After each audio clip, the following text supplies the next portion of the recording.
Hello, well, everybody, and welcome to our audio commentary of the Mortal Kombat movie. Because, well, we have nothing better to do. Hey, We have nothing better to do. So, how about watching a Paul Anderson movie, aka the guy who's mostly known nowadays for directing the Resident Evil movies? and produced by the guy who would eventually go on to give us Food Fight and the Larry upcoming Tetris Kasanoff. film. Larry One- Kasanoff. Yeah, Larry Kasanoff. But really, who cares? He's a terrible. This I is don't know. His surname sounds funny to pronounce. So yeah, ladies and gentlemen, I'm going to be basically all you're gonna do is you're gonna start the movie exactly the moment that I say click. You're gonna press play on your DVD remote or whatever you're using, Netflix, whatever. And that's basically how we're gonna do this. There's only one cut of the movie, so there should not be any problems with syncing. So are we all ready then? Yeah. All right. Yeah. 3, 2, 1, click. Combat. Oh yeah, the What's only that? thing The one- really good thing that came out from this movie is the fucking theme song. Yeah, this theme song is fucking awesome. Done by the studio that would eventually give us the Blade films and Lord of the Rings. New Line Cinema, yeah. Yeah. And also the Dungeons and Dragons movie. Well, that movie was at least funny. Yeah, I know. All right, this is actually one of the this is actually one of the I'm gonna say one of the better video game movies. I mean, it's still bad. Don't get me wrong, but it's not terrible. It could have been way worse. Yeah. to be honest. Common Annihilation. Or the Tekken movies. If anything, it actually does a decently Or good. Hitman. If anything, it does a decently good job at being faithful to the story of the first game. Well, not the first game. That even includes a little bit of the second game. But Yeah. Also, I have to ask because I actually haven't thought this before. Does Ed Boon knows about these movies and he said no, he did. explicitly what to he does. said explicitly what he thinks about them. Or something. I don't think he ever read anything about his thoughts on this movie. But not only did he know about this, about this movie, he actually is in this movie. Oh wait, what? He's I didn't knew that. He's the voice of Scorpion. Oh yeah, I know that he Okay, voices. I should. What? Do you mind if I just chime in? Look. Why you're pointing at me? I didn't do anything. Okay, I should stress that I haven't really played any of the Mortal Kombat What games, so I don't know who any of these people are. Well, that's kind of the point. Jesus. Well, that's kind of the point, Wibbs. You're here to prove that this movie doesn't do a good job. And Wibbs, meet your first character, Liu Kang. Liu Kang. This is Liu Kang, the main character of not just this movie, but the series in general. But basically, Dwebs, don't worry. Your reaction is pretty much proof that this movie does not do a good job of explaining stuff for the people who haven't played the games. But To give you an idea, Liu Kang is basically like the Ryu of from Street Fighter of this game So series. far, this is definitely no. He's the classic noble warrior with a spirit inside or something. Yeah. Well, so far it's no Eternal Diva. definitely. Okay. Oh, it reminds me. This reminds me. When one time I played. Yeah, some- you can definitely some tell this was a players, Paul some- Anderson movie. Definitely. Already. What random rave scenes? And And God, wait, people- there's no Pedro. What? There's two Paul Andersons. Remember? Well, I'm speaking specifically of the Resident Evil Paul Anderson. This one, not. Not Paul Thomas boy. Anderson. I'm not talking about the good Paul Anderson. And this is Kano. Who's Kano? Yeah. Well, Kano. basically an out cyborg. Basically, he's a human criminal, and the two policemen we just saw, they're after him. And this guy here is Shang Tsung. Who's Shang Tsung? He's basically the villain. Yeah, if I recall, I don't know if it's Okay. I think it's a This is shapeshifter this is- already. Yeah, this is the big problem. One of the big problems with this movie is that it's kind of a double-edged thing because the movie actually is decently faithful to the game. The problem is just it doesn't do anything to explain things to newcomers, so the movie does not stand on its own.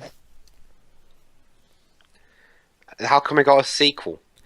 Because it was moderately successful. Like the fans, mostly because of the fans. The fans, believe it or not, Dwibs, there's still a lot of people who actually and generally believe that this is the only good video game movie. Mostly, I'm more in agreement with Spoonie and said that Dead or Alive is probably the best fighting game movie. Wait, Dead or Alive got a film? yeah, it did. Oh, is it a Japanese-made one, or was it made in the West? No, I think it's American. It's truly faithful. Like Spoonie said, it's bad, but it's good in a sense that it's faithful to the original game. It's stupid, sexist, and well, it's just like the game. Basically. Okay, so that was Sonya Blade. And Tom Cruise. So that was Sonya Blade. She's after Kano, basically, because Kano's a murderer and all that shit. Sonya Blade's and now we're gonna meet a fan favorite, Johnny Cage. Oh yeah, I apologize to all people who liked him, but I can't fucking stand him. You don't like Johnny Cage? At all. You mean this Johnny Cage or the actual Johnny Cage from the games? No, Johnny Cage in general. Oh, okay. Because I can't stand. Why is he fighting? Don't worry, Webs. I'll see. Is one of his moves that will be shown later. Yeah. Why are they fighting? Don't worry, Webs. Well, you'll see. Basically, Johnny Cage, it's a movie star that he finds himself always in the wrong place at the wrong moment, and he just survives. Just because of that. He's basically a badass normal human. And also, considering that Larry Kasanoff is involved in this film, where's the talking dog and the grotesque human figures? I'm guessing this is before his food fight phase. I kind of like that joke, right? This is the part where you fall down. Like, I don't know. I still kind of chuckle at that line. I mean, it's not a great joke, but it's decent, in my opinion. So, let me guess, a Steven Spielberg parody. Probably. Pretty much. Yeah.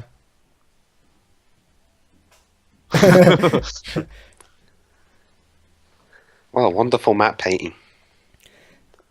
But yeah. Also, have you heard, Pedro, that one of the new characters for Mortal Kombat X is actually the daughter of Johnny Cage and Sonya Blade?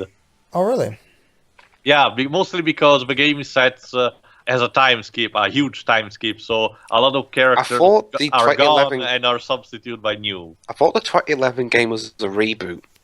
The Mortal Kombat 9, the one that came out in 2011. It wasn't a reboot per se. It was. No, it's a real reboot because the actual story they're telling, they explicitly say is a reboot basically. Because it's still after the event of Mortal Kombat Armageddon, but it basically starts over the whole thing. Yeah. It's kind of a Groundhog Day loop kind of thing. Kinda, yeah. And what okay, hold was on. that the game where Ed Boon came back? Basically. The NetherRealm studio. Indeed. Allow me to explain things for the uninitiated like Dwebs here. Basically, this character right here is not an actual character from the games. This one, they're portraying this character as like the guy who taught Johnny Cage's martial arts, because it's not just acting. He actually does know real martial arts. But guess what? That wasn't the real his real mentor. It was Shang Tsung in disguise. Now I know what you're gonna ask. How the hell can he transform into other? Well, he's a sorcerer basically. He can do magic. Yeah. It's magic. We don't have to explain it. So he's a more handsomer version. It's funny because in Mortal Kombat 9, one of his stunts is transforming to a killer clown and headshotting the opponent. Two things I want to say. It's even a mythology gag with Mortal Kombat versus DC Universe, but it's a long story. Indeed. So where was I going out of this? Okay. It's two things. Shang Tsung in the original game is actually an old man with a beard, kind of looks like Confucius. But in here they, for some reason, they thought, well, it doesn't really matter that much. It's not like this is a Last Airbender kind of deal.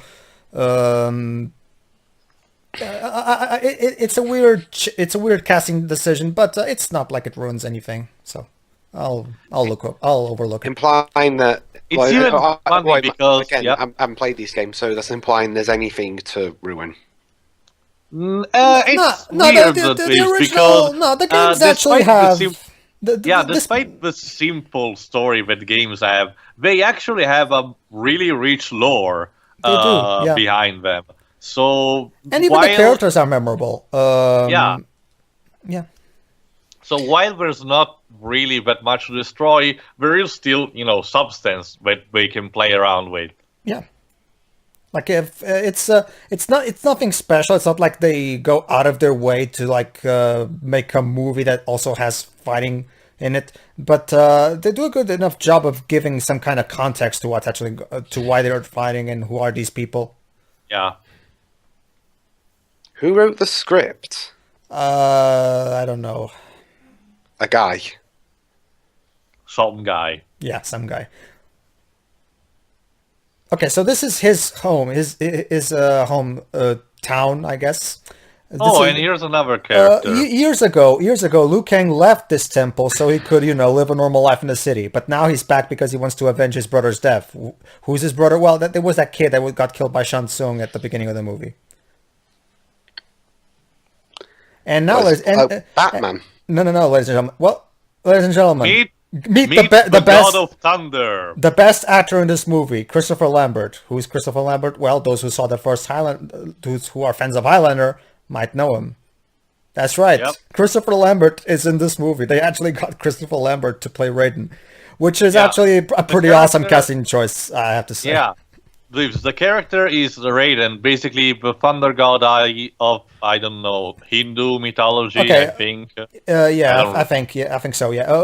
Just to give an idea, dwebs, basically, in the universe of Mortal Kombat, the gods, the way the world of Mortal Kombat works is that they fight. The gods, in order to just screw around with people, the gods of Mortal Kombat are real assholes.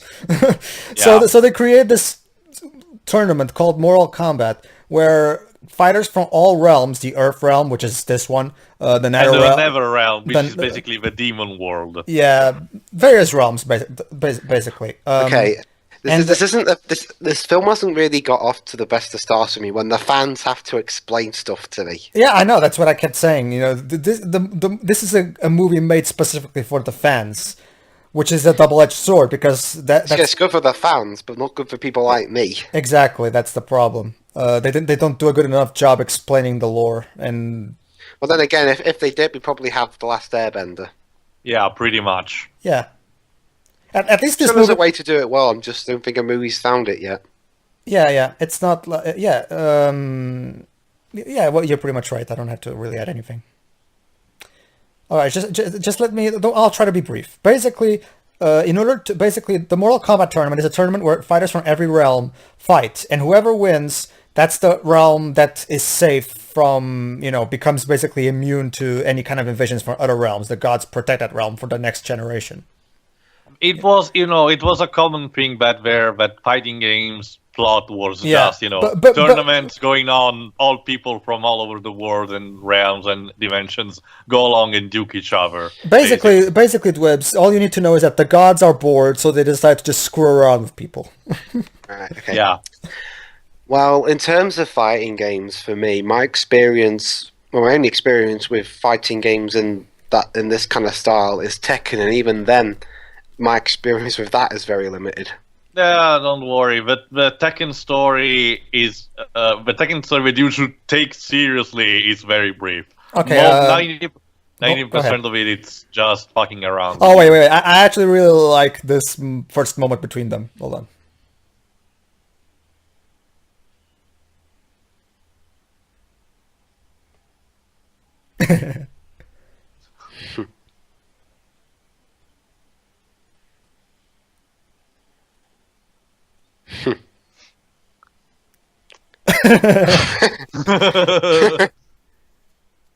Oh, here we go.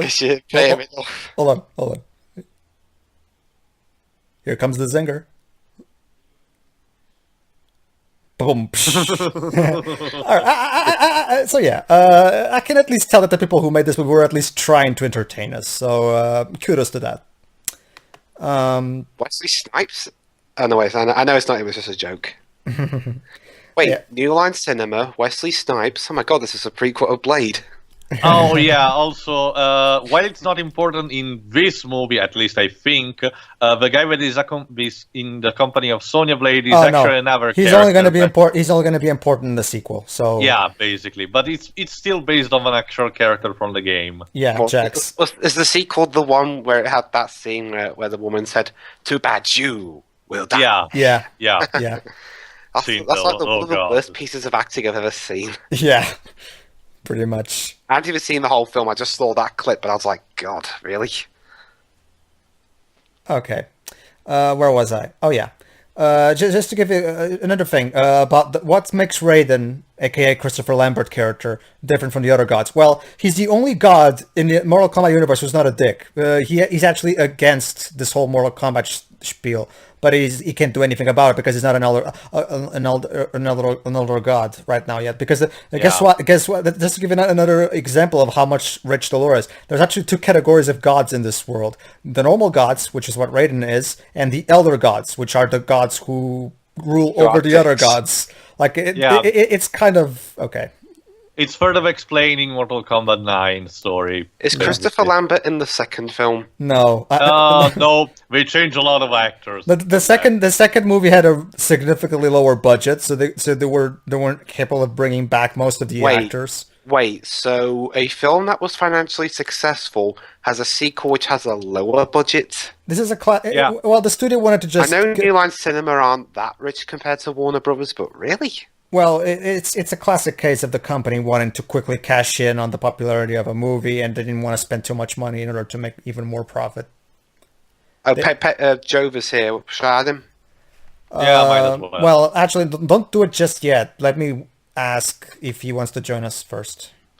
I'll ask him. No, actually, you ask him. I want to watch the film. Yeah, you do that. I've already seen it, so... Wait, now we're adding murderers to this plot now? Christ. What's the... No, okay, Kano is the murderer she's talking about. That guy. So, yeah. What's the film about exactly? It's about Tournament, it's basically the fight of the first game. Chansung wants to conquer Earth, stop him. Like it's a basic good versus evil thing. Like Right. and it works for the kind of And here it is, Sub-Zero, It's even one got- of the main mascots of the game. Oh, and Oh, here- it's Scorpion, the other one. Oh yeah, here it is. Theo, going back to what you were talking about earlier, in the games, Ed Boon is actually the voice of Scorpion. He was the one who actually says, "Come over here," and he actually does, and he does those voices in this movie too. Oh, so I knew he voiced Which the one's only voiced by line, Ed but Boon? the yellow guy. Oh, okay. yeah. Well, God, that CGI effect looks crap. Well, it's 1995, so I'll give it a pass. Wait. Crap CGI, huh? So it's kind of fitting considering the guy who produced it. So yeah, back again with the first game. It was a bit of a problem because a lot of characters were these, ninja with just different palette color, and they had different names and sometimes different powers. And in the time became just a recurring gag within the series, just with characters with that kind of color. But later on, they were different. They gained more differences. But then again, they had like alternate costumes that reflected the original appearance, like reptile in Mortal Kombat 9. Okay, hold on. Let me try to. Yeah. Mortal Kombat. Okay, so basically, the rules state that the fighters are not to be harmed until the tournament starts, which is why Raiden was protecting them and warning Shansung to not do anything. So this film is... so Hunger Games took a lot of inspiration from more than just Battle Royale. Oh. I haven't even seen Battle Royale, I'm just making the joke. No, I know. I don't like Hunger Games either. I've seen most of Hunger Games. Well, my dad missed the start of it while recording it on his DVR, and I couldn't finish it because I had to go. But the only thing I remember from that film was the god-awful shaky cam. Yeah. I know. Okay, where was I? Oh. Wait, okay. Oh, he's in his Batman voice again. Where are the other drugs going? Believe it or not, this is actually how Christopher Lambert speaks. So what? Christian Bale took inspiration from this guy. I guess. Well, maybe Christopher Nolan took inspiration from him, then told Christian Bale to do it. That's Also, Gandalf the White Robe. again, New Line Cinema. Quite a lot of parallels, isn't there? Well, at least he doesn't have all-star shoes. Did he? I wonder if Gandalf actually wore that robe, considering. Well, I'm guessing New Line Cinema's kind of cheap. Yeah. No, I pretty think much. it was more elaborate. Maybe they just reused the same tissue.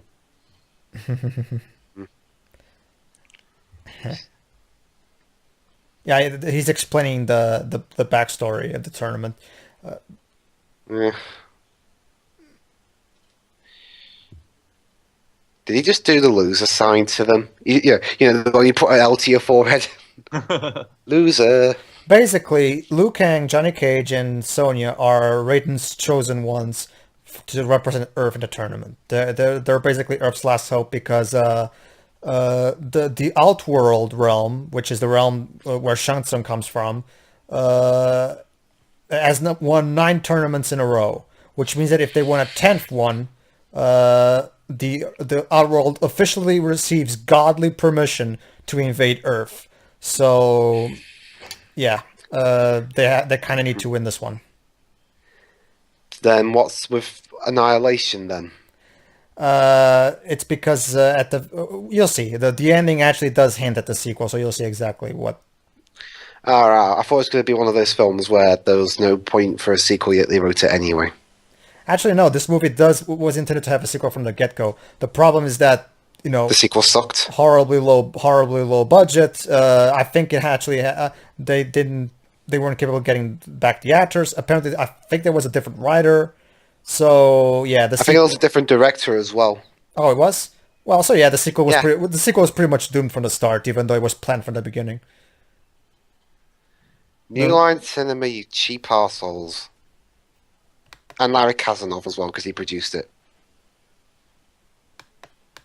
Okay, Jova says he'll wait until he's in a more opportune place. So I'm guessing he's still there. So So, never then, probably.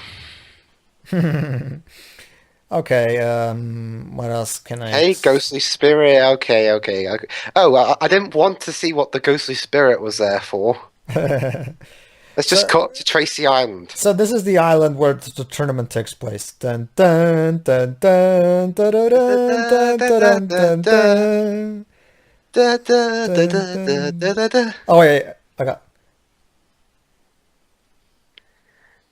time for some more character interaction. Tech doesn't work.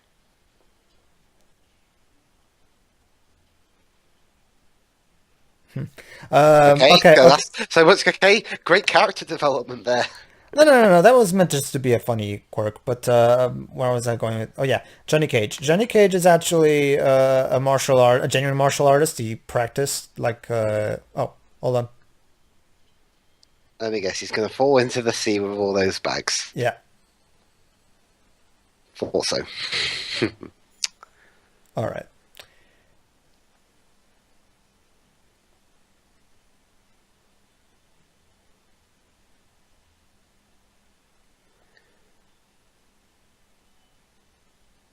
Well, that's not really going to help, is it? So wait, this is like that part of Spy Kids 2 where they're on an island that you can't use technology on. Well, Well, again, Spy Kids 2 I never came seen. out after this film, so I've never seen Spy Kids 2, so I wouldn't know. it's all right. Definitely better than Spy Kids 3. I saw the first one and I didn't like it, so I didn't never really bother. I thought it was all right. It's not great or anything, but guess you're not a fan of Robert Rodriguez then. It's not that it's a horrible movie or anything like that. It's just that I didn't care for it, quite honestly. It was there. And it got 3 sequels.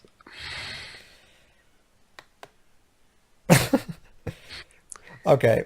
I'm guessing you'll need quite a lot of help. How rude.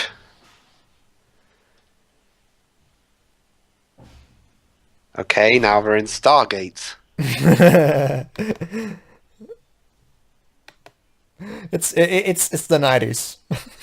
Everything's so preposterous. Back in the 90s, a lot of weird worlds look kind of like this. It was kind of the thing back then.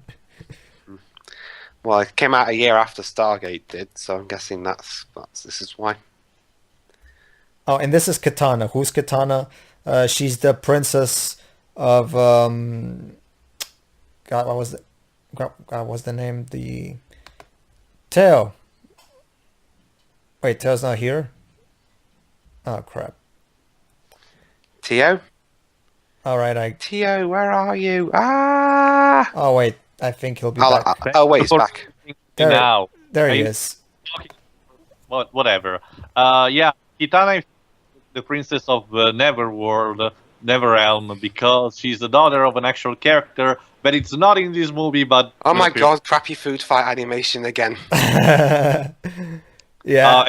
Basically, this movie was a big foreshadowing to Food Fight.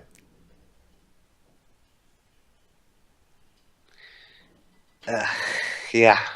Banquet. So what next? Are they going to make joke about people? They're going to make horribly sexual jokes. Well, considering Johnny Cage is particularly inclined to do such a thing, I don't actually remember if he does in this movie, but I don't know. So I guess He Sonic actually has saw himself in him. he kind of does one in the climax, kind of. But in this character, Climax. Don't do it, Joby. You're giving Larry Kasanoff more ideas. and Not Joby. and that black character who just sit with them, he's here. I still have no idea what the fuck is the point of that character. Like, he's not a character from the games, and Big variety. he's just here because he's a guy that knows Johnny Cage, and he's here basically to just get killed because we can't have a black guy and not die in a movie. Also, apparently, another piece of vital Spoilers. information for Grips. Another piece of vital information for you. Sub-Zero and Scorpions are actually rivals. yeah, They but want to kill each other. but the reason they're not doing when it they is were there, why important don't you just for- kill each other then? because It's important for later. yeah, because they're being mind controlled by Shang Tsung.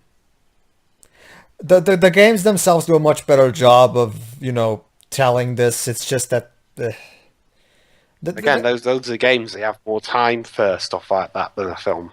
exactly. No, I still think a Mortal Kombat movie could work.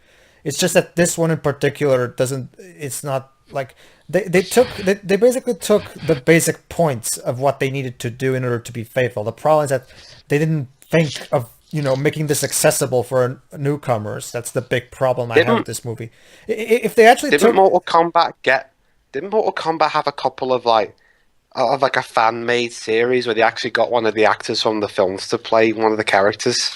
it did have a fan-made Probably. movie, yes, but I've never seen it actually, so I wouldn't know. I think it was a machinima series where they actually got one of. I think they got Kerry Tagawa.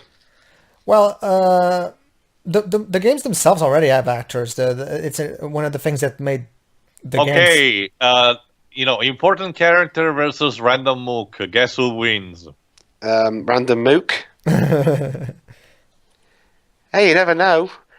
There's sometimes in adaptations you have to make one of the characters look like a pussy. I can't help to think that guy fell over a lot of times. All right, trying so to do his I thing. have to explain because the game won't. Sub-Zero's power is that he can basically freeze the air around him and turn it into ice and use it as a weapon, and that's It's it. basically shatter Iceman. to bits. He can basically freeze his enemies. That's basically what it is. Yeah, Why don't you just freeze him then? it's complicated. Yeah, it's like fuck you. I'm the Surprisingly, king now. Scorpion's powers are not completely related to fire. Oh.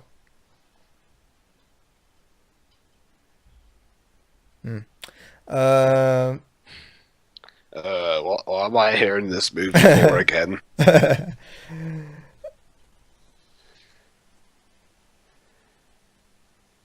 Yeah, actually, to be honest, out of all the bunch of of human characters, at least on this movie, Liu Kang is the only one I genuinely like. Huh, this film came out the same year as GoldenEye. If they even though like they kind of screwed the casting for Shang Tsung was weird in this movie. Oh wait, and this is another major character. Hold on.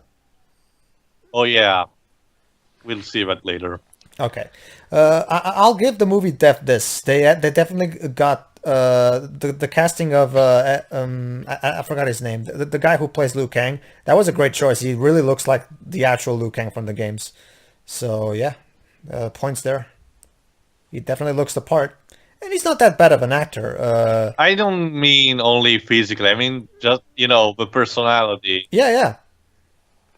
I Let me mean, guess, the acting here isn't amazing. It's not great, but it does the job. It gets the job done. It's not like I mean, they do a good enough job of bringing life to the characters. It's just, not like Annihilation. nah, not at all. Like so far, the acting is fine. I mean, it's not great, but it works. It gets the job done. And apparently, the Stouter critic hates this film. yeah, I know it's one of his earlier reviews, but I don't mind. I don't mind. There are very very good reasons to hate this movie. I mean, anyone who like Dwebs is proving. Oh, wait, I got this line.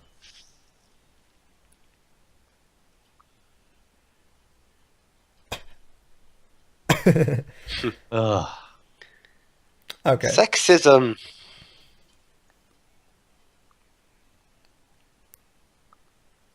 Okay, no, how much I love you. Kano is basically, the guy that wants power and just enjoys whatever he does. Even in the games, he's just he basically starts as a human, but basically becomes not corrupted, but more intrigued with powers from the Netherrealm, and just rolls with it.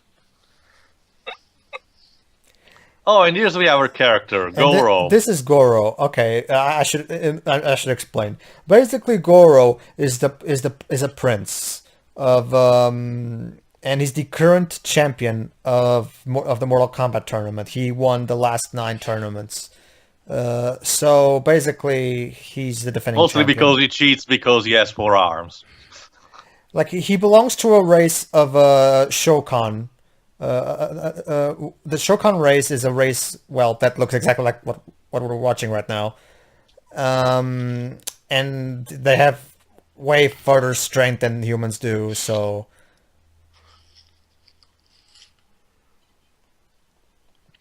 You know nothing. Oh,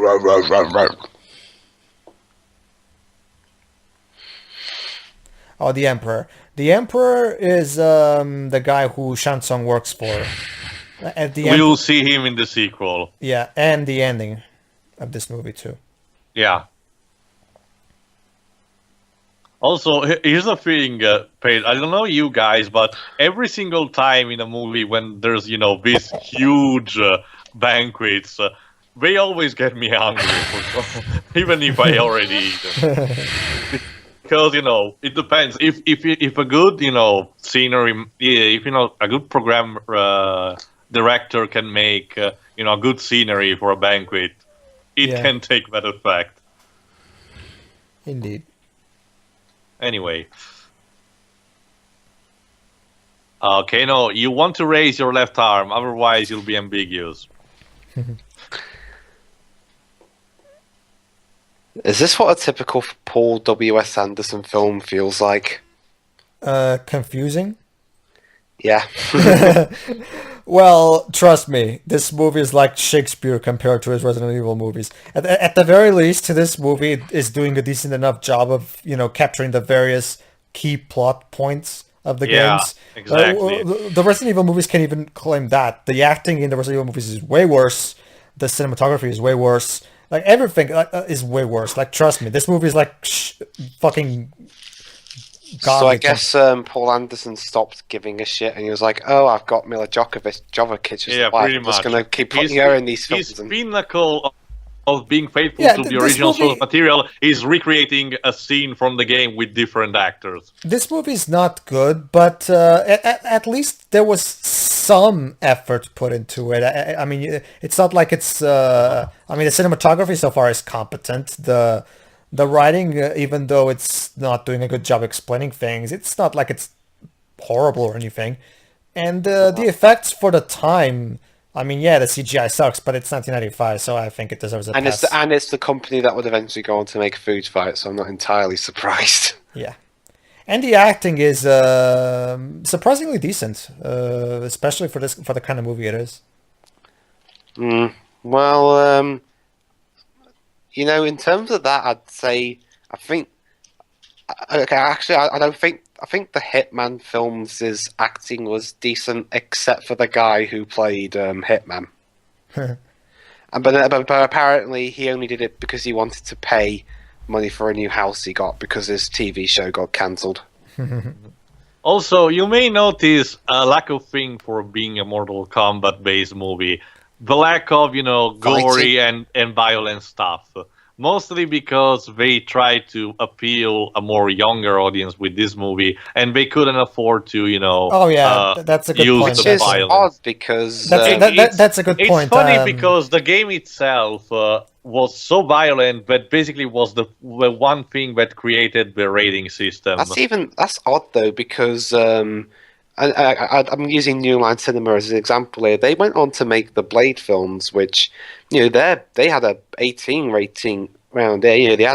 They had blood and guts and all that, and that still managed to rake in a big profit. I don't think it's entirely in It's the fault because- of the company. Yeah, it's mostly because those movies were made, specifically for those were actual movies made for adults from the beginning with. This was supposed to be an adaptation of a video game, and back then video games were considered primarily a kids thing. I mean, today is different, but back then in the 90s, video games were considered a kids thing, So and most kids, believe it or not, most kids playing Mortal Kombat back in the day were not adults. It was mostly children who were fascinated because there was no other game out there doing it. And basically, considering that at the time adults were much like every single person was much like the equivalent of Jack Thompson. I guess Street Fighter and Tekken aren't all that bloody. No, we're just cartoon violence. Mortal Kombat, of course. So they made this to appeal to. This movie's rated PG-13, if I'm not mistaken. So that's 12 around here. So it's not. So it's not. It doesn't have the violence, obviously. Which it's a shame because if this movie was made I would love it if this movie was made today. Because if this movie was don't make it today. You'll have even worse animation than Food Fight. If this movie was made today, I mean live action. If this movie was made today, it probably would have been. It could have been better because they would actually be allowed to use the full violence. The CGI would have been better. So yeah, this was a movie that unfortunately came at a time when it wasn't the best time to adapt Mortal Kombat. Yeah, pretty much. I mean, the choreography is still okay. Yeah, it's okay. It's definitely better than the Resident Evil movies. God damn it. Yeah, but I've seen worse choreography in non-fighting game-based movies. I've seen worse choreography in Superman 4. I haven't seen that film properly, but I have seen this action scenes, and it's the worst choreographed fight I've ever seen. Oh.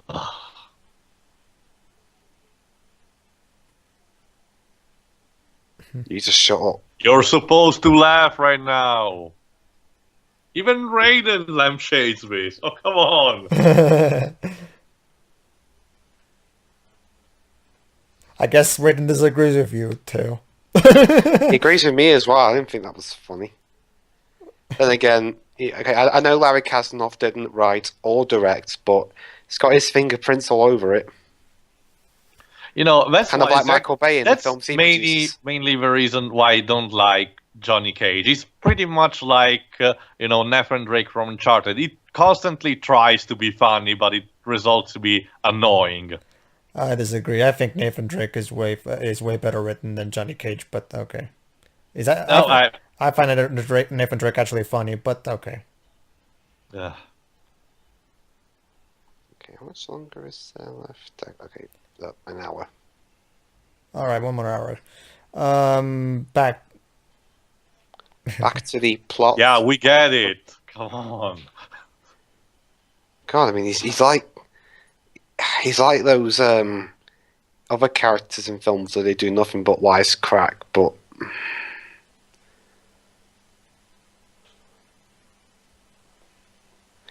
So, are we actually going to see the actual tournament soon? Yeah. Yeah, it's gonna start soon. Yeah. Christ, this is like the. How long did it take? How long did it take for the Hunger Games to start? You know, Probably like 15 minutes, 20 tops. Like, I don't know. yeah, that length of time's fine-ish. Like I don't mind. I don't mind the fact that the problem is that they could have used the time better. Like they spent a long time establishing things before the tournament starts. The problem is that they didn't establish it well. What, Hunger Games? No, this movie. Oh. I mean, the Hunger Games does a good job establishing the, But the backstory. here's your wish It's just granted, Dweebs. I just wish they didn't give me a migraine at the end.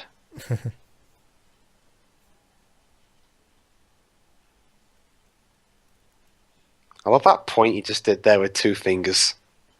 All right, so now the tournament starts. Oh, here we go. The actual tournament. And incredibly, we're not. Oh, and okay, in case you're wondering, this is not DJ Combo, Yeah, and that character right now, that nor we're even seeing- DJ. This black guy is not a character from the games. He's just random mook. Yeah. You know what would be funny if in future, Mortal Kombat installment, Ed Boon actually insert characters that are based from this movie that we will introduce. But I don't see that happening anytime soon. Especially considering they're not that spectacular. Well, considering Mortal Kombat's owned by Warner Brothers these days. Well, then again, New Line Cinema's owned by the same NetherRealm company, Studios so... works for Warner Bros. Right now. Well, then again, New Line Cinema's owned by the same company that owns Warner Brothers, so... It's complicated.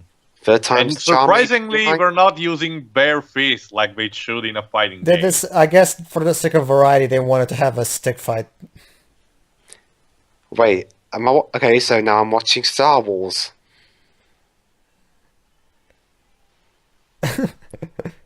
Only with... Also, notice how Liu Kang's hair doesn't, get screwed up at all when he stands still. Because you must fight with style. Oh, it gets even worse in the second movie in that regard. Oh, yeah. Even Raiden. Oh, wait, Okay, now they're now actually we're fighting using- with their limbs and missing. Oh, trust me, Dweebs. At least in the game, Liu Kang moves are so over the top you wouldn't believe them. Oh, yeah, trust me. Not just that, but Liu Kang's voice in the classic games, the first three, Are is really high pitched for some reason. yeah. Like completely unfitting. Like for example, just to give you an idea. For example, just to give you Kenshiro from Fist of the North Star when he attacks. Just to give you an idea, Dwebs, this is Liu Kang doing a kick in the classic games. Whoa! Yeah. Oh yeah, and this here's is the idea of the fatality. Yeah. So the losers get their life force taken. Pretty much. Fatality. Haha, he said it. He said it. Yeah, and as he said, and as he said before the fatality, your soul is mine. That's because in the games, Shang Tsung, one of the Shang Tsung's fatality is that he steals a soul from his opponent. Wait. Yeah. You can still live without a soul, or am I just applying Harry Potter logic here? Trust me, Dweebs, you don't want to know the implication they did with the series. Trust because around sometimes Liu Kang became a zombie because of this. Yeah. In Mortal Kombat Deadly Alliance, aka Mortal Kombat 5, Liu Kang actually dies at the beginning. But he gets revived later. As a zombie. Yeah. It's really weird. I smell a cat fight. Oh. No, it's Kano. It's more a bear fight. Ah, I want a cat fight. Damn you, movie. Christ, this film's going to be 20 years old next year. Yeah. So they'll probably release a 20th anniversary Blu-ray or something. Yeah, with hopefully better CGI Also, I effects. actually don't remember in the earlier games, but later on, Kano became more and more cyborgish. He did, Having a yeah. So what was he eventually speaking like this? I am No, a no, no. cyborg. He just had, you know, a cyborg arm. Then some part of his chest became cyborgish. Yeah. As of Mortal Kombat X, at least half of his body is robotic. She's gonna get creamed.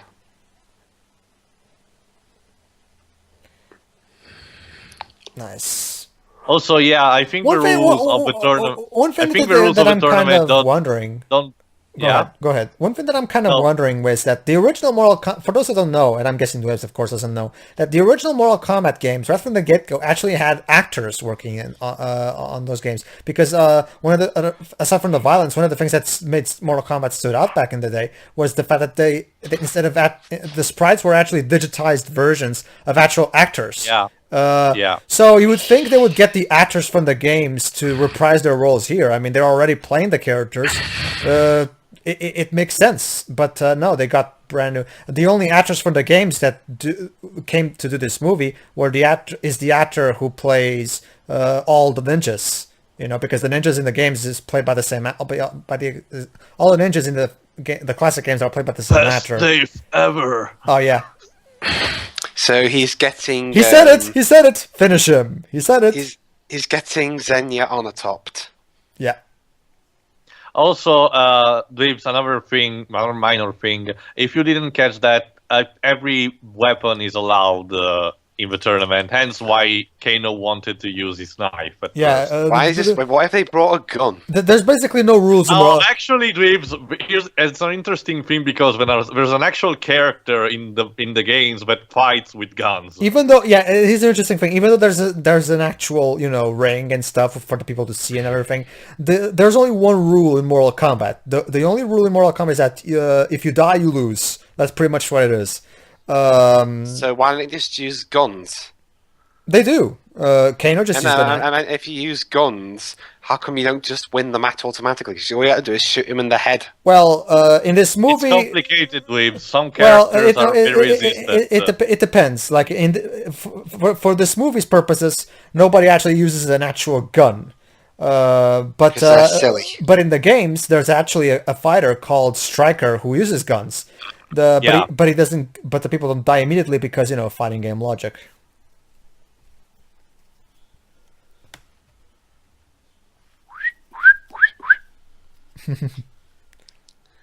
Cuckoo. Okay, I should explain what Scorpion is. Basically, Scorpion is not a human. He's a being from. Actually, he was a human at first. It was. He was, but not now. He right now he basically isn't. kind of became a servant of the Netherworld, and basically became like Hell's Guardian or something. Yeah, and this is basically he became something else. Like a hunter. He needs to hunt something. Yeah, basically became a demon, which is why he's capable of creating snakes out of his hands and shit like that. Wasn't this... Sorry. What is this place? Well, basically, one of the fatalities... this is what I'm assuming, because otherwise... I'm guessing this is what they're going for. Another one of his powers is creating teleports to this specific world. Yeah, basically, in the original games, one of the fatalities by Scorpion is transporting that person to hell and letting them burn. But I'm guessing this is what they're referencing here. But it doesn't look at all like hell. Johnny Cage is not burning, so I'm again goes back to the whole PG-13 thing. So the Mortal Kombat series was created by two people, am I right? Yeah, Ed Boon and Tobias something. Yeah, Tobias. So what happened to that Tobias guy then? He stopped working on Mortal Kombat, but Ed Boon is still. Yeah, there's an actual character, but he's a reference to both, which is called Noob Saibot. Yeah.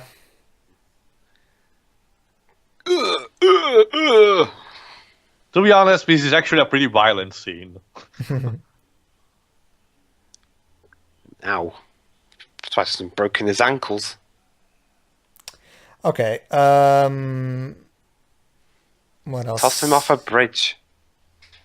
Oh, actually, with Mortal Kombat 9, there were some stage fatalities, even in the first game, but they weren't that much prevalent. Okay, what is a stage fatality? Well, basically, Dwibs, a stage fatality is a fatality. Where you use the stage to kill someone. Oh, Yeah. Okay, then in that case, I can figure it out. You can get was in the first game when basically Sub-Zero knocks you onto a floor, onto a ceiling of spikes. there's one there's the stage fatalities in Mortal Kombat Deception, aka Mortal Kombat 6. Those were my favorites because you can actually use you could throw people into saws and stuff like that. It was actually really funny. And they're bringing it back in Mortal Kombat 10 X nice. With full vengeance because we took inspiration from Injustice. Nice. And one thing that I kind of wish they would bring back, actually, I don't know if they're still, I don't think they're still doing it, but be sure to correct me on that if it's wrong, Teo. But one thing that they added in Deception that I really liked was the Harakiri move, where you can actually, like, for example, Dwebs, you know how when you end the fight, you go into the finish him thing, and basically, if you lose, basically, you get immobilized, and the character can allow to just do a fatality on you. Well, you can actually you can actually stop the character from doing a fatality, delivering the final blow, by literally killing yourself. No, at least as far as I know, there's no such. There was in Mortal Kombat 9, and at least for now, I don't know if there is in Mortal Kombat X. No, I'm in Ghost Rider. Yeah. Oh, yeah, here's another thing. When one of the fatalities of Scorpion is removing his mask, revealing that his face is a skeleton, and burning the opponent to death. I thought this was supposed to be rated PG-13. It's just an explosion. No, I mean with all the blood coming out of him and all that. To my greatest fan. Haha, more humor. But, well, to be honest, I don't know what do you know about Mortal Kombat 9, Pedro, but in Mortal Kombat X, we're bringing back even the X-rays moves. Oh, nice. Well, basically, is that an anniversary game? I don't think so. I think Mortal Kombat 9 was more an anniversary game, but I don't know. I don't think it is. The original why Mortal are you Kombat. Pointing at me? The original Mortal Kombat came out in 1992, if I'm not mistaken. So okay, so it's not an anniversary. They missed it by like 1 year when it came to Mortal Kombat 9. Yeah. Oh, great. Okay. Also, when are we going to get up here? Hold on, I still have to explain Kitana's character. Basically, Kitana usually wears light blue clothes. In the original game, she has a blue dress, and she uses fans that actually have blades in them. Yeah, I think she actually used them in the sequel. Actually, no, I don't think she does. Oh, okay. No, not. Granted, I haven't seen it in a while, but I don't think she does. No. Yeah, that's what I was asking. Yeah, Kitana's basically she's the daughter of the Emperor. You know, she's the villain. However, unlike the Emperor, she's actually a good character, and she basically wants to help the Earth Realm win the tournament. You know, because she doesn't like. She's the. And yes, as you can see, they're going for a romance with these two. Well, but again, it is actually being factual because that's actually how it is in the games too. So. Cockblock level Shang Tsung. In the games, Kitana falls in love with Liu Kang because of his noble spirit and whatever. But here she falls in love with this other guy because. Yeah. Because. It's just the thing that the movie it kind of reminds me in a certain way. Don't get me wrong, the Ace Attorney movie is definitely better than this movie. It's just that the way this movie is made, it kind of reminds me of the Ace Attorney movie, where the Ace Attorney movie kind of does the same thing, where it hits all the key points, but it doesn't actually, execute them well enough. all the key plot points of the first Mortal Kombat game are here. It's just that not only do they not explain it, like they don't actually develop the characters all that much. You know, yeah, it's still pretty impressive considering Mortal Kombat came out in an era where stories in video game weren't that important and usually were not that developed, especially in fighting unless games. unless it's an RPG, I still don't think games are all that important. So I don't think story's all that important for a game. Well, I don't know. It depends on There what are- games you're talking about. I mean, Ace Attorney is yeah. important with the story by usually Professor being Layton, a visual novel. Okay, unless it's an RPG or a visual novel. Anything else? Professor Layton, Professor Layton and Catherine, which are puzzle games. Yeah, and also Catherine is kind of like a platformer. Not really. It's all about climbing and not actual jumping. I know it's like Hubert, but I actually don't know if Hubert. You jump up the blocks. No. But the actual jumping is scripted. You're not actually, jumping with a jump button or anything like that. You're just climbing with the D-pad. Wasn't that random jump? He just jumped on that red ramp. I think it's another thing because you know about the weird tendency of fighting game characters double jumping because they can. Yeah. He just I'll show off I can jump. Woo! And now it's time to do some CGI eyes. Well, to be fair, especially for the time, the eyes effects are not that bad. No, I know, but it's the gesture. I don't know you guys, but here in Italy we use that to mock people. Yeah. Okay, I don't think the effects are very good, but the ice ones are the best in the film, I'll say. Yeah, especially when you think this was made in 1995, back when CGI and by the company that made that film. This was back when CGI was like brand fucking new, so I think it deserves a pass on that regard. He's gonna. He's. I'm surprised all the water hasn't spilled out now. Yeah, kind of.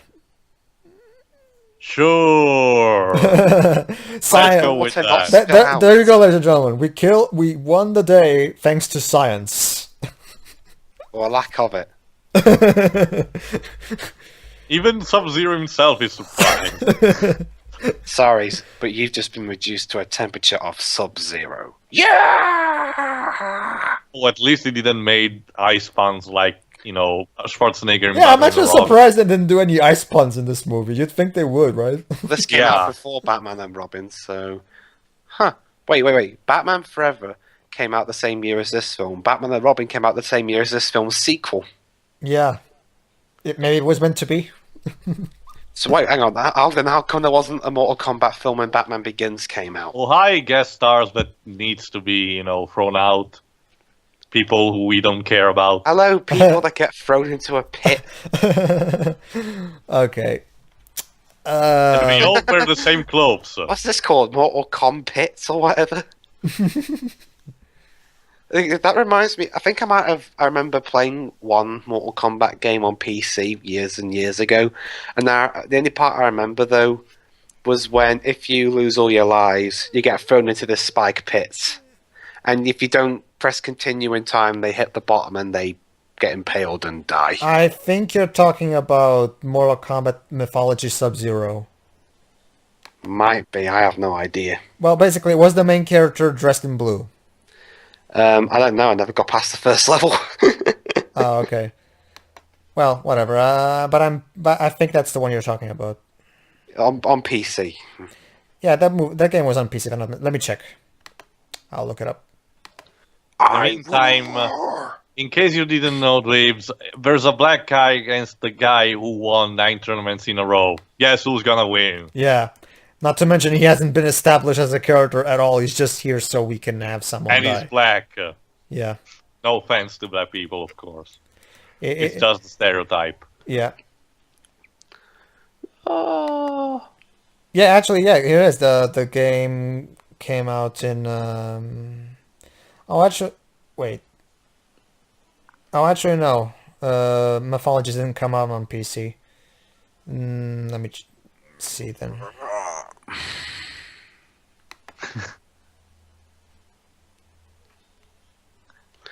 Just Well, yeah, here's a big missed opportunity because Goro with those 4 hands has one of the most, brutal fatalities ever. Yeah. what are? Oh wait, no. So let me guess. You have to by winning. You have to win by killing the opponent. Yeah. Yeah. It's called Mortal Kombat. For a reason.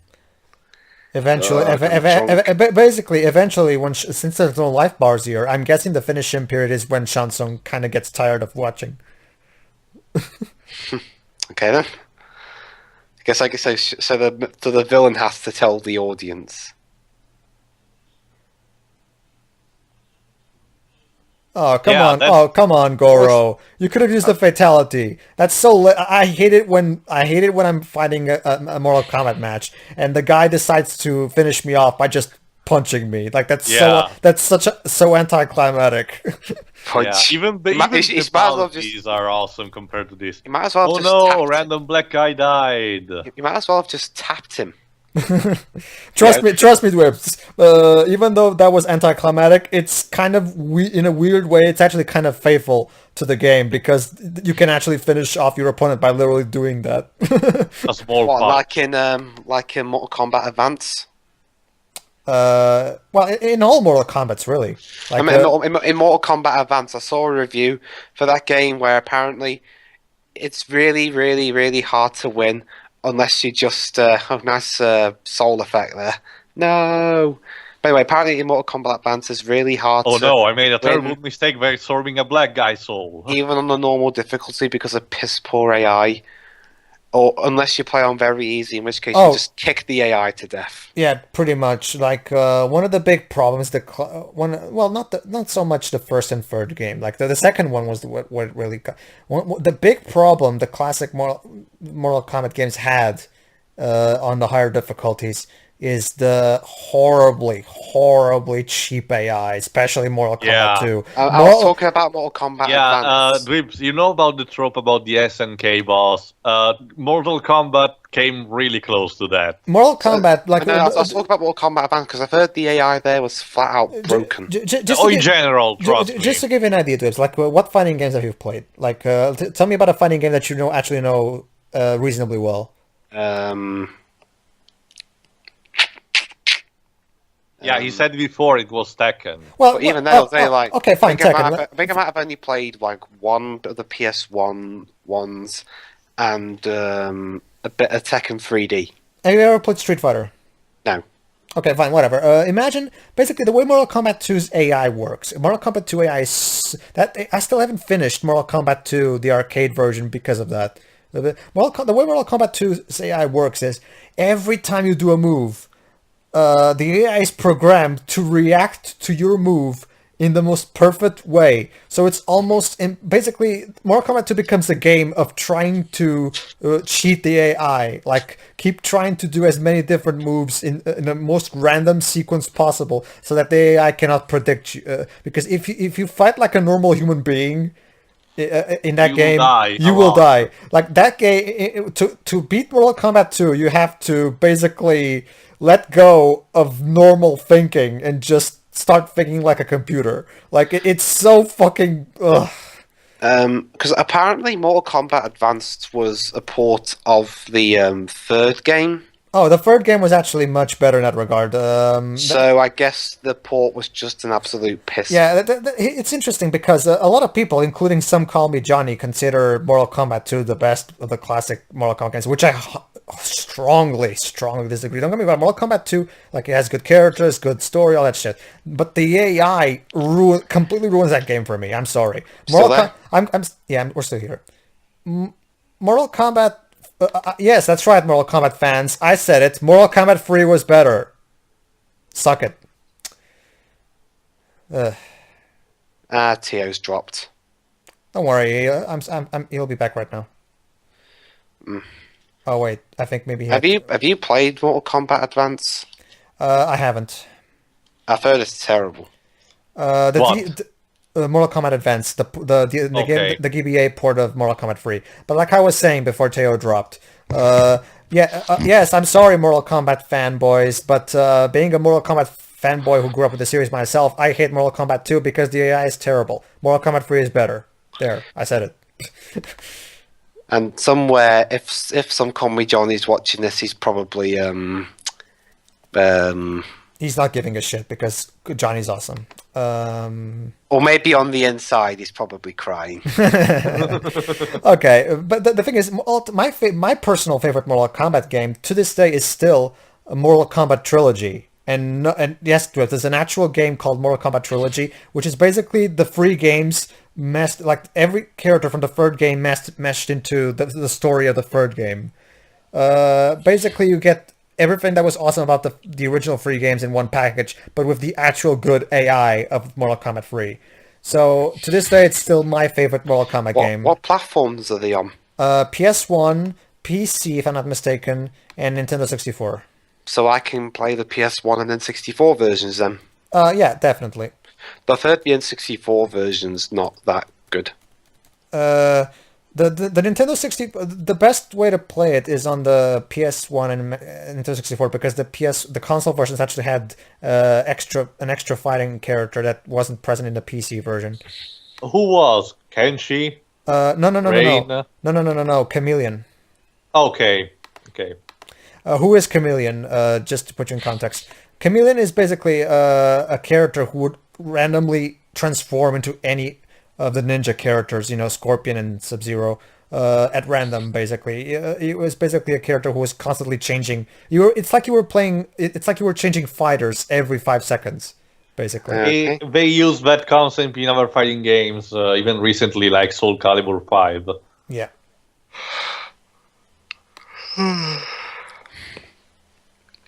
Here it is.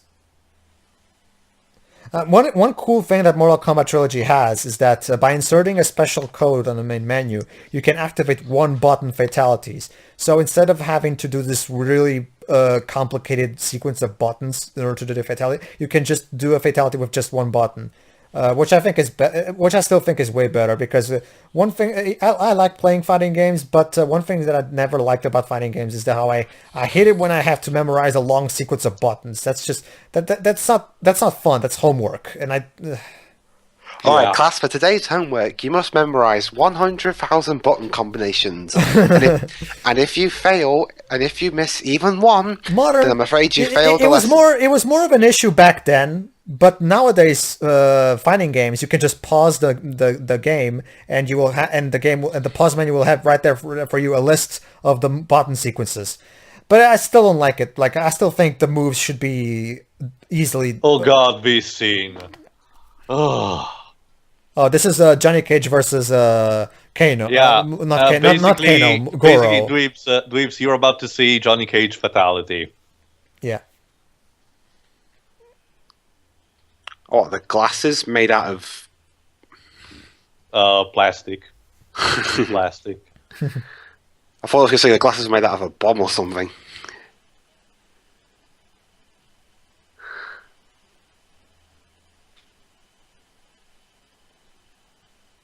Ugh.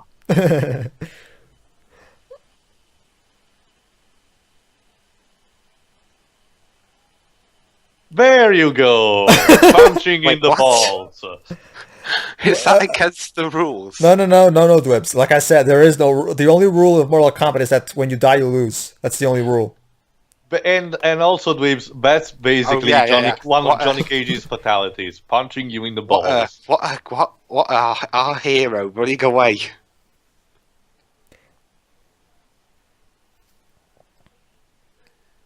Boy, I got hit in the groin. No, wait, he got hit in the groin.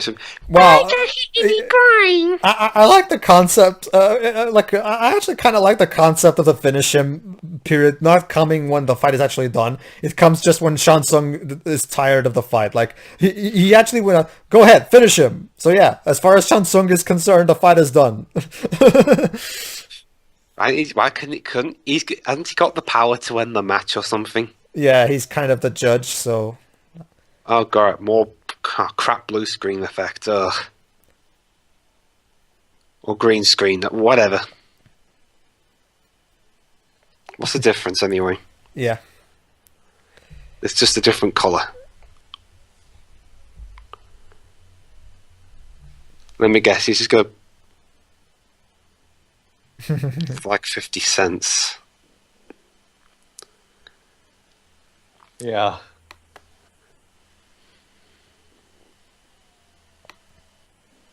Here's to you, Johnny Cage, winning by doing cheap tricks. Indeed. That's another reason why I don't like him. Here it is. Theo, I'm checking out. I looked up Ed Boon. He was the voice of Scorpion in this movie. He was the voice of Scorpion in Annihilation, and he was in a cameo appearance in the Mortal Kombat Legacy movie. Okay, what's this all about then?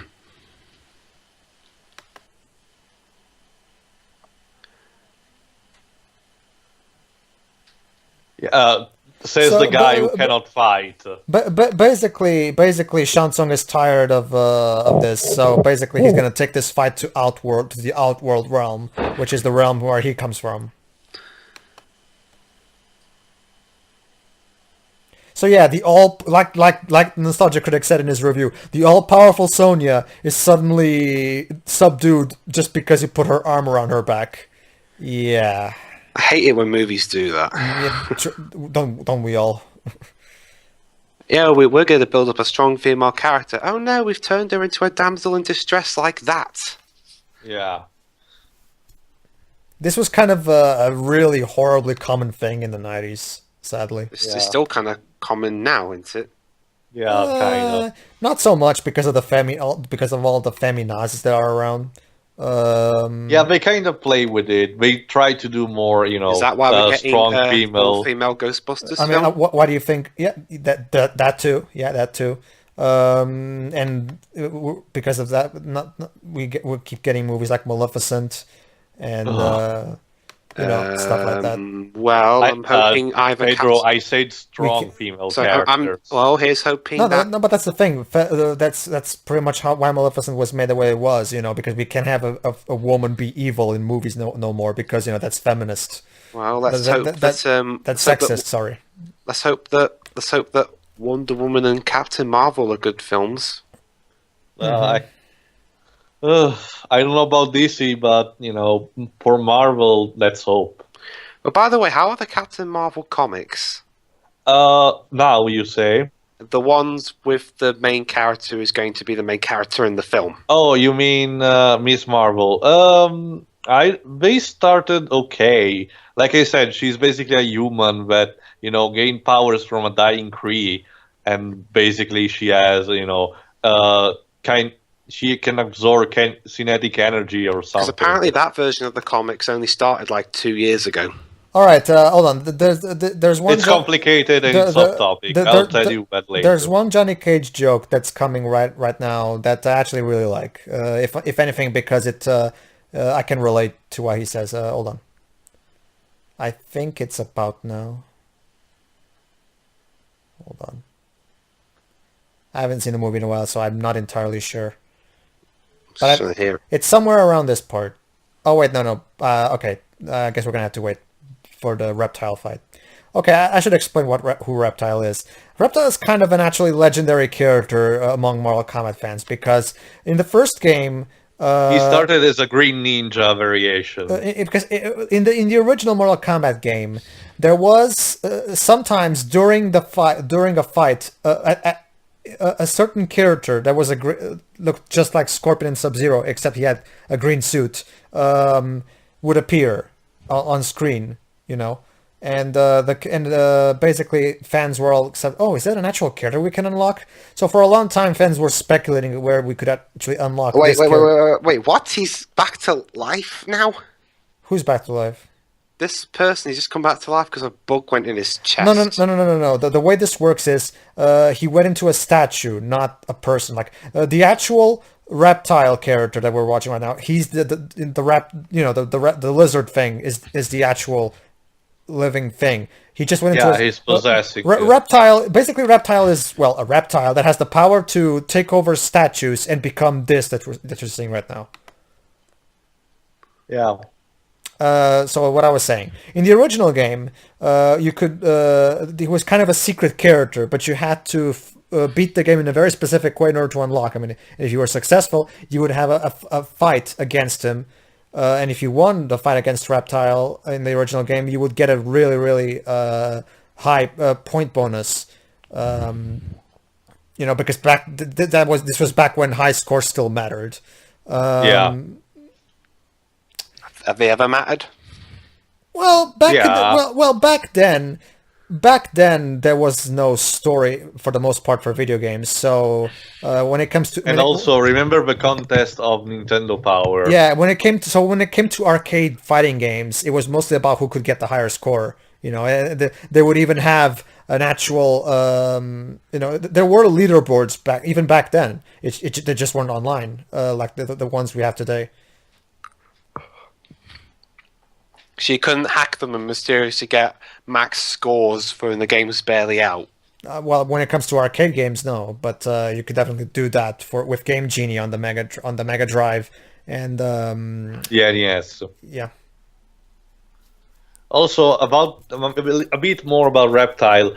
Again, he started off as this, green variation of Scorpion and Sub-Zero, but later on he became more his own character. Yeah. Basically, his moves involves, sticking out his tongue and spitting acid.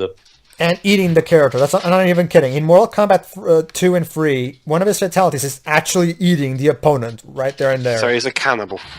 No, he's not a cannibal. No, he's not a cannibal. It's a reptile eating humans. He's not a human. He's a reptile. He's a lizard creature, basically. The human, even in the games, the human form, it's his disguise. I mean, he does look human now, but that's not his real. They made even... awesome. Fan service. This is an actual move Liu Kang has in the games. The bicycle kick. Come on, that looks so implausible. Yeah. And once he steps out of that realm, he becomes... And now worms, for some reason. See, this is the actual reptile, this one right here. Not this...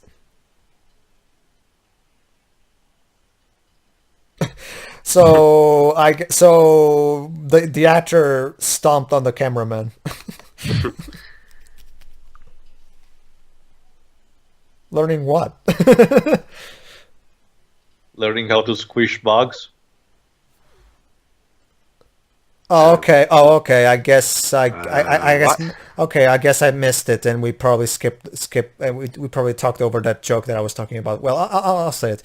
There was one joke that they did earlier before the reptile came in that I actually really like, where Johnny Cage is all freaked out by how weird Outworld looks like, and then he says something that I actually really like, which is, "I'm stuck in a weird place full of people that are about to kill me. It's like I'm in high school all over again." I actually like that joke, if anything, because I can relate. There must be a terrible high school. Is that still running? I'm sorry, what? That high school you went to, if it's full of people trying to kill you, is that still running? No. Well, I'm pretty sure they didn't mean kill literally with that joke, but that kind of how high school is. Christ, how long has this film been going on? 40 more minutes. Actually, no, 20 more. 20 more minutes. Christ, this is going on forever. And it's not that long. It's only 100 minutes. Dun, dun, it's better. It's mostly dun, because yeah. Which of course proves my point. For a fan like me and Teo who already know all of this, it's entertaining because we're kind of seeing an interesting take on the subject. Yeah. For you, who doesn't know anything, it's just boring to you because you don't know any of these characters, which again proves my point. Like they didn't. They only did half the job. They didn't make this accessible for newcomers. That's this movie's biggest sin. Like if they actually explained shit better, I think even Doug would not rip on this movie as much as he did. Did he play the Mortal Kombat games before seeing this film? He never. No, Doug is more into Marvel vs. Capcom. His reviews of the two movies clearly tell me that he never played the Mortal Kombat games. Clearly, because he doesn't. You can tell he doesn't know anything I about. think even Spoonie at some point did say something like this. Yeah, but Spoonie doesn't like Mortal Kombat either. So No, but he actually played it. They Well, played the games. yeah. Ah, we got the Mortal Kombat Dragon logo. Fan service.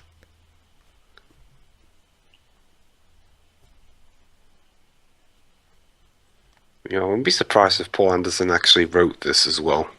I'm gonna check.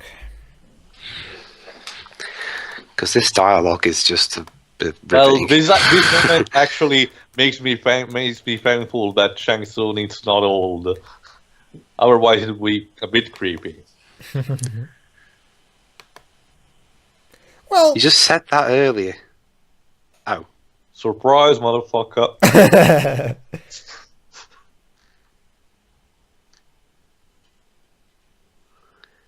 Wait, what power does she have? She's well, the princess of the Netherrealm. She's basically her superior. But basically, she's his boss's daughter, basically. But can't he just say ignore her and go to them? Well, she is kind of an authority here, so it's kind of. It's a princess, but actually can do something. Well, in the games, yeah. In here, doesn't do really much. No, I was saying politically, like the stereotyping in the movies of princesses doing jack shit and being princesses, even if they are technically He was queens. going to challenge Johnny Cage, but he instead challenges the guy. This was written by Kevin Droney. Let's see what else he did. Oh my God, he apparently worked on the Wing Commander movie. Oh God. Okay, now I understand a lot of things. Okay, so well, at least this about? actually, that kind of brings up a good point though, because Mortal Kombat. Like, I mean, Ed Boon was involved with this movie, but all he did was the voice of Scorpion. Ed Boon wasn't involved with the screenwriting and any of that shit. But the Wing Commander movie had Chris Roberts directing and co-writing with this guy. So you would think, why is the Wing Commander completely different, whereas this one at least does a decent job being faithful? I don't get it. So what's this about? Accepting or yield? Oh yeah, this basically, in order to be able to defeat Shang Tsung, Liu Kang has to basically be at one with himself, that kind of thing. No, I meant what happens if you refuse the challenge? Oh, if you refuse to Shame and that or something. yeah, if Liu Kang refused to, if everybody refused to duel Shang Tsung, then Outworld will win by default, and the Earth would be destroyed, basically. No, I meant in a regular scenario. What happens if you refuse? Oh, I don't think there's such a thing. No, and it never happened in the games, so I'm afraid I don't know how to answer that question. Oh my God. My mouth is bloody. My lipstick. Edge.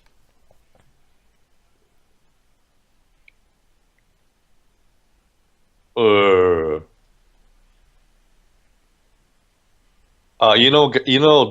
you can't just spit on the ground and pretend to be manly because of that.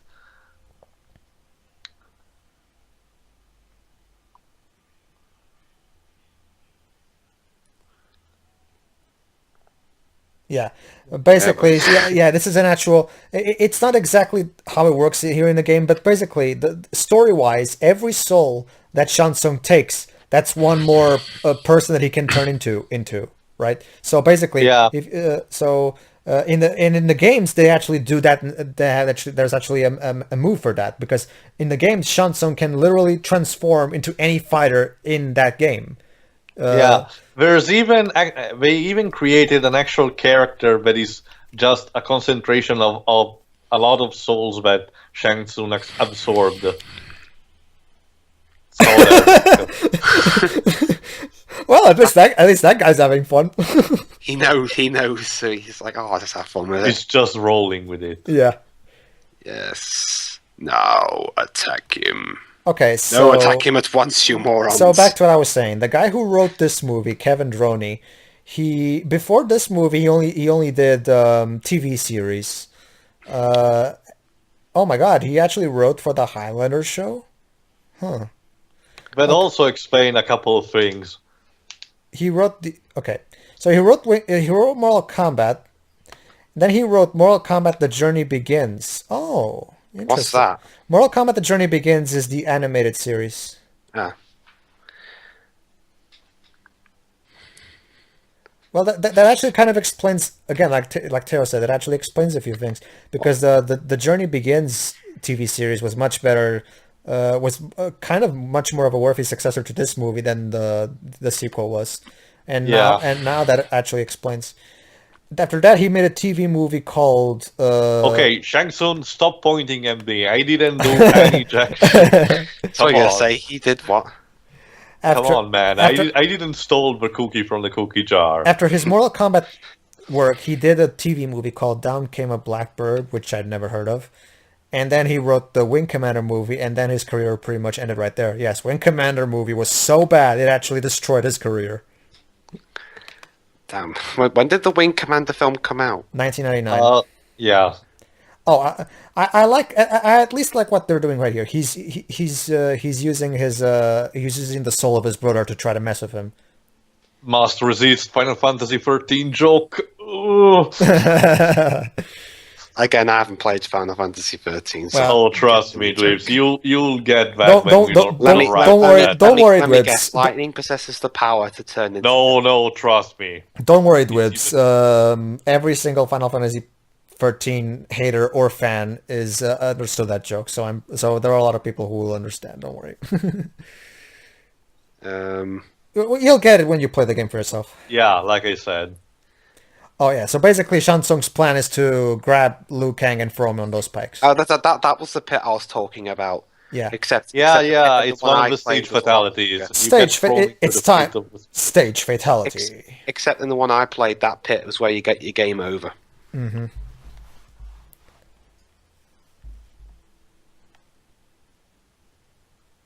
Break his neck. Actually, wait, now that I think about it.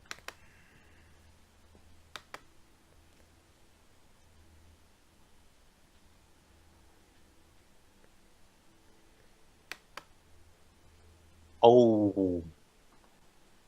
I love that over-the-top facial expressions. Yeah. Also, slow motion for no reason. Christ, who directed this movie again? Paul W.S. Anderson. You've never seen the Resident Evil movies? No. Oh, trust me, you're not losing anything. Nothing at all. Like, trust me. Except a migraine. Trust me. Like I said before, Dwebs, this movie is like Shakespeare in comparison with those. And they're still getting made, apparently. Trust me, nobody's more confused than you are. Right, with that. And apparently, the filming of the supposed last one's been delayed because Mila Jovovich got pregnant. I don't even get it. Nobody likes those movies. Do those movies really make that much money on DVD sales? Really? And considering this, not even Capcom tried to, tie in element from the movies into the game. Actually, there was a CGI animated film made by... there were two CGI animated films. I know both, but I don't mean that. I mean the inverse. Using characters that appeared in the movies, and transferring that into the game. Indeed, like if anything, this movie actually has. This movie definitely. Actually, the CGI movies I think were actually good. At least I watched the one with Leon and Claire. I've only seen the Generation, and even then, again, like this, I'm not really into Resident Evil. I'm not even sure if those are canon. Yeah. So wait. So you actually saw the Generation? Okay. Fine. Yeah. All right then.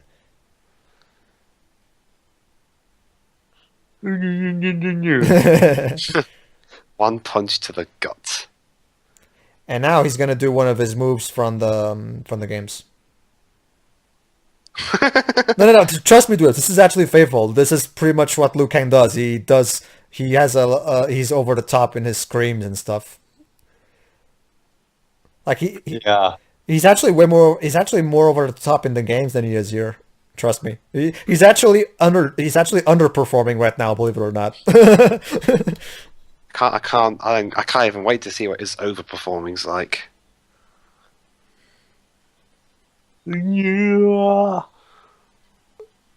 That was the fireball move, which is And Disney that. that was his that was Liu Kang's trademark move, the fireball. Ha! Awesome. Get it? Because we're having more game quotes.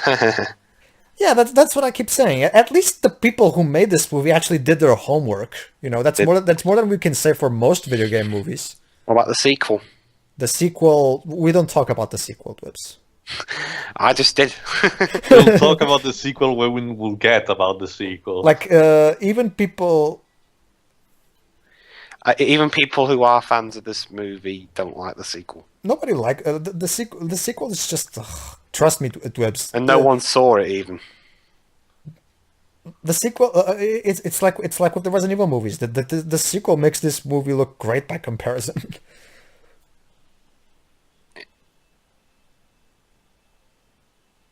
No, don't touch me. I'm a ghost.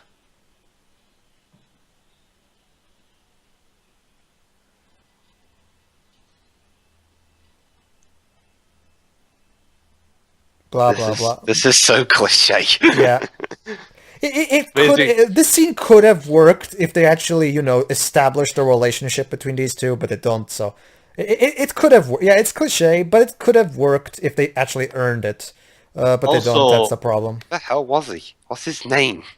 Chen. It was the brother. The brother actually doesn't. Also, good job not showing the black guy that was friend with Luke Cage. Yeah, and with Johnny Cage, sorry. The brother, Liu Kang's brother, in the games, Liu Kang doesn't have a brother. That was just added in for the sake of giving Liu Kang a motivation.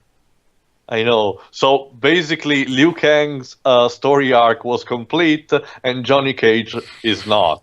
Careful where you're standing, guys. You could impale your foot on one of those spikes. Yay, random children. We're children. We're children. We're children. The first thing you think when you see Mortal Kombat, children. Maybe it can be actually. That's one movie. That's one movie that we really need to watch. Kung Pao, Enter the Fist, because that's one of the most hilarious movies ever made, in my opinion. Like, for example, I was going to say Kung Fu Panda. There's one joke that I like. I was thinking about Fusion. Guess what, Dwibs? We're gonna meet the villain of the sequel right now. And they all lived happily ever after. Or did they? Will we? Or do they?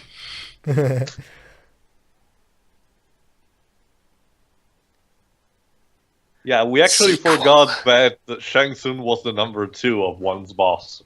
And he's not really happy right now. Meet Shao Kahn.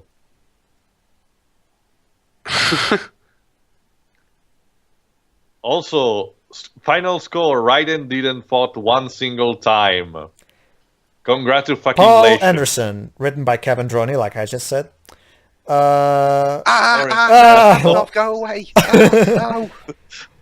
All right. So yeah. Oh, by the way, I never actually explained what was Johnny Cage's role. Basically, people to be were the comic relief. Not that. Not just him again. Not just that, but and the voice says, check out. Listen to these voice clips, by the way. Hold on. Yeah. What? Fight. They're actually using the actual voice clips from the game. Here. Trevor Goddard and Christopher Lambert. Hold on, okay, here it is. Oh, goddamn it. No. I know when they start because I remember. Yeah. Okay. Here it is. Roll call. Yeah, because every time you pick a fighter in the character selection menu, you hear their name. So this is the voice clips directly from the game. So again, at least the people who made this movie actually did their homework, But back to what I was saying. Johnny Cage's role here, I kind of glossed over it because we were talking so much, but people were accusing him of faking his fight scenes in his movies.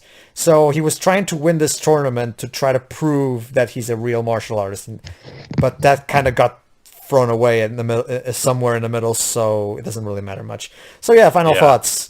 It's a bad movie, definitely. Don't get me wrong. I'm not going to try and say that this is a good movie because it's not. However, I do think I do think it's not horrible. I think it does a decent enough job of hitting the key plot points of the game. So fans who already know all of the lore and the story, well, I think we'll be able to, if they turn off their brain, and they might be able to just enjoy it as a silly, just pop your popcorn and enjoy. Yeah, I agree. And I actually add that I think, at least personally, this movie is bad, but bad in a way it's fun. A little bit like the Dungeons and Dragons movie. It's bad, but you just can't stop laughing and having fun. The big problem with this movie, like I said thought before, it was a bit dull myself. Yeah.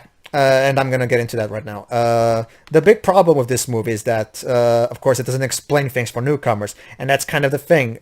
In order to enjoy this movie, you need to be a Mortal Kombat fan, and we have dwelve's opinion here to prove it, because dwelve was bored by it, which here's the real question that it can be applied to almost every comic or video game based movie.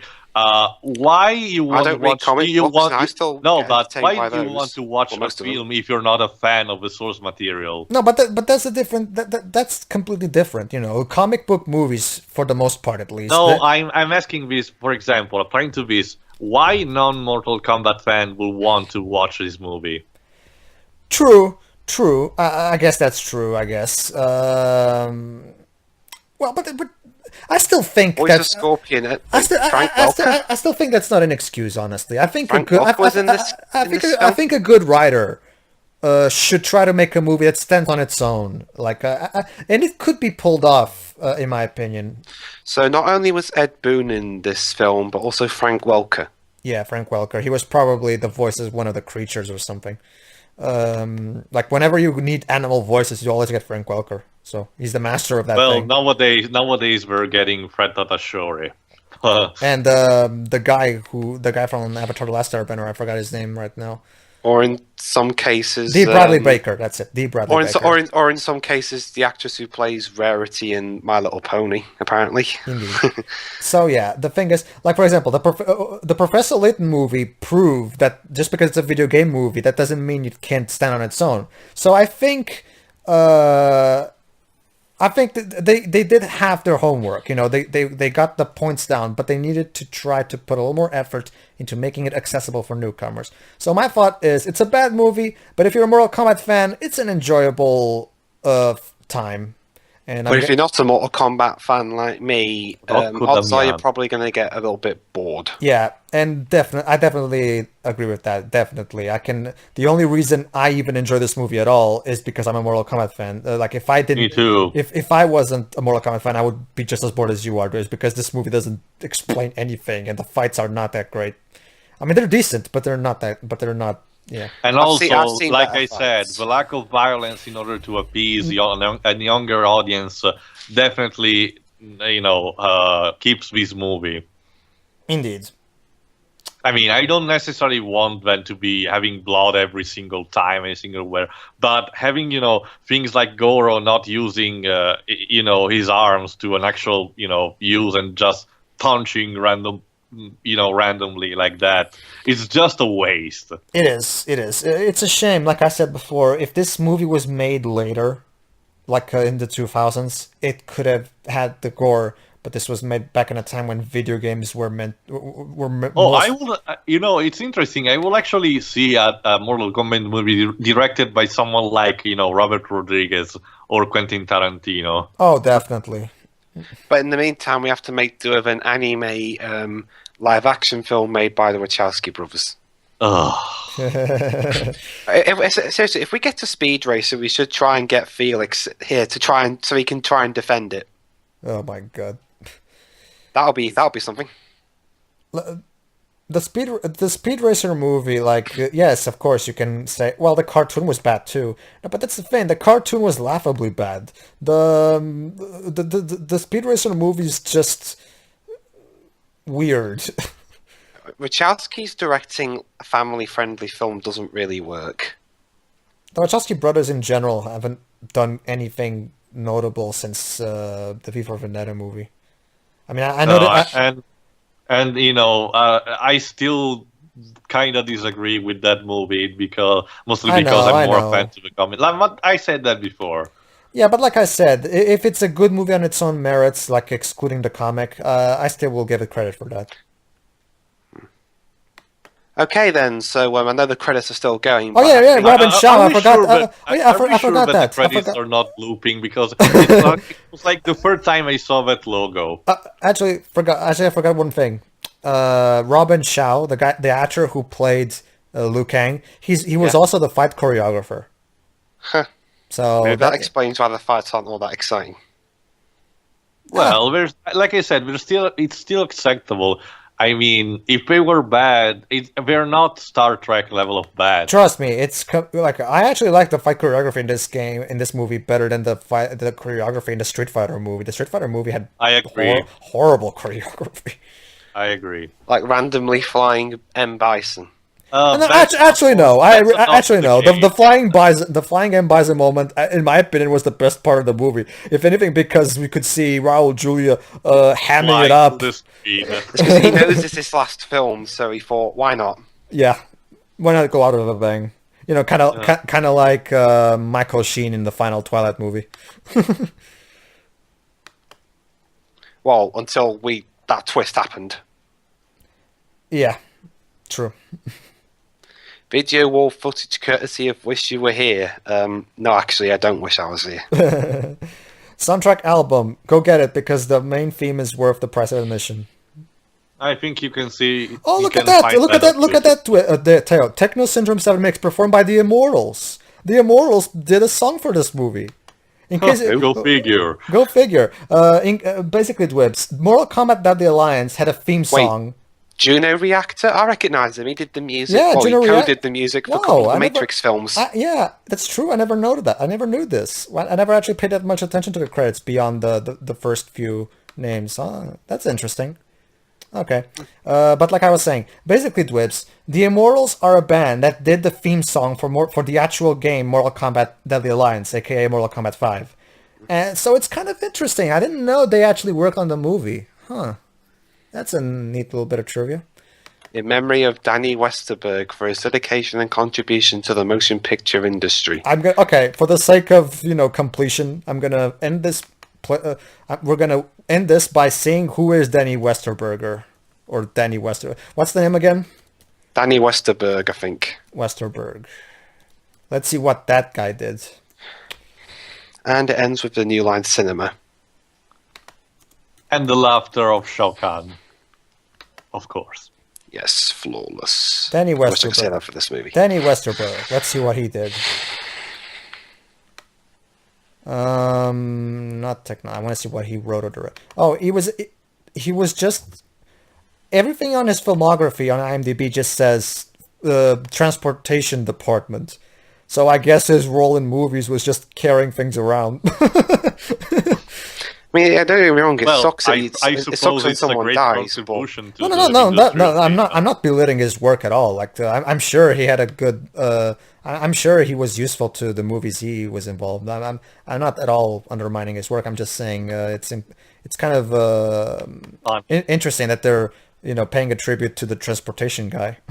Anyway, that was all for Mortal Kombat, the first movie. Indeed. I don't know if we were actually going to commentate on the second one, but maybe why not? Just for the sake of ending it, might as well. I know. So we'll see you for the next film we do. Indeed. See you. See you.